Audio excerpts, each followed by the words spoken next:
नमस्कार। कभी सोचा है कि कविता में वो कौन सी चीज है जो उसे इतनी खूबसूरत और असरदार बना देती है? आज हम उन्हीं जादुई औजारों की बात करेंगे। तो शब्दों में ये जादू आता कहाँ से है?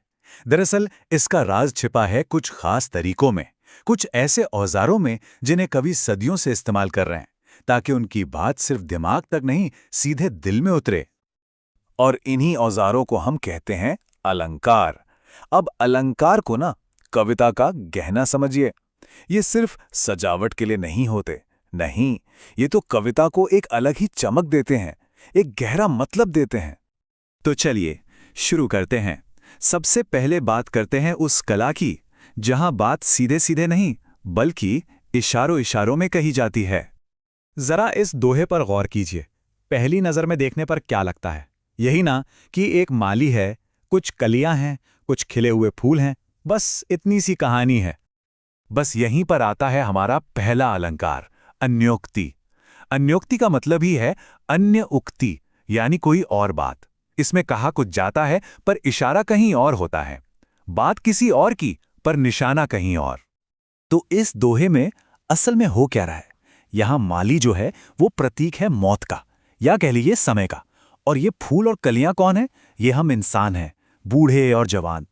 तो मतलब ये कविता बागबानी पर नहीं बल्कि जिंदगी और मौत की जो सच्चाई है ना, उस पर एक बहुत गहरी बात कह जाती है। अच्छा, अब आते हैं अगले अलंकार पर, समासोक्ति। ये भी बड़ी कमाल की चीज है। ये कला है गागर में सागर भरने की।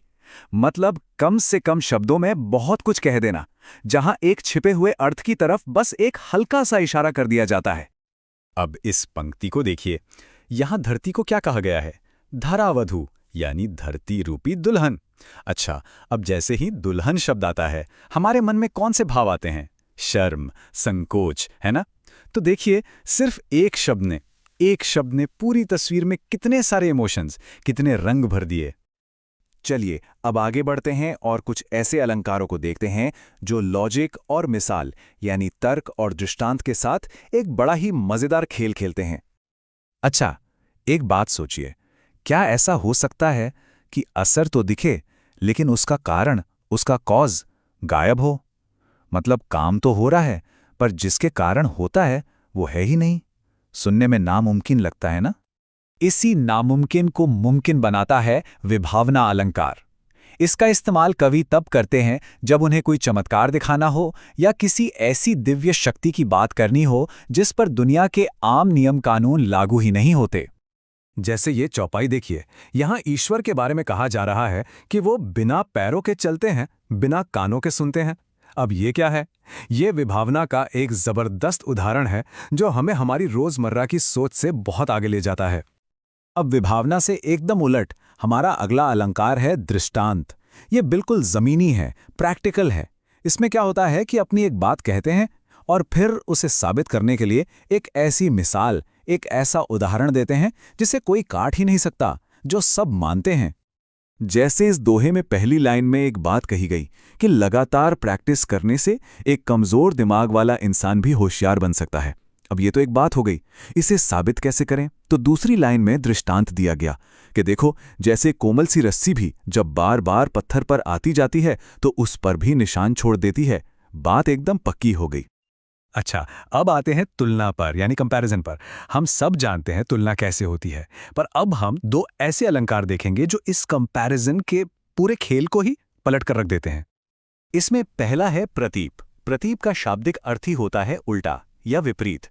इसमें होता यह है कि जिस चीज की हम तारीफ कर रहे हैं उसे इतना बढ़ा चढ़ाकर दिखाते हैं कि दुनिया की सबसे प्रसिद्ध चीज भी उसके सामने फीकी लगने लगती है।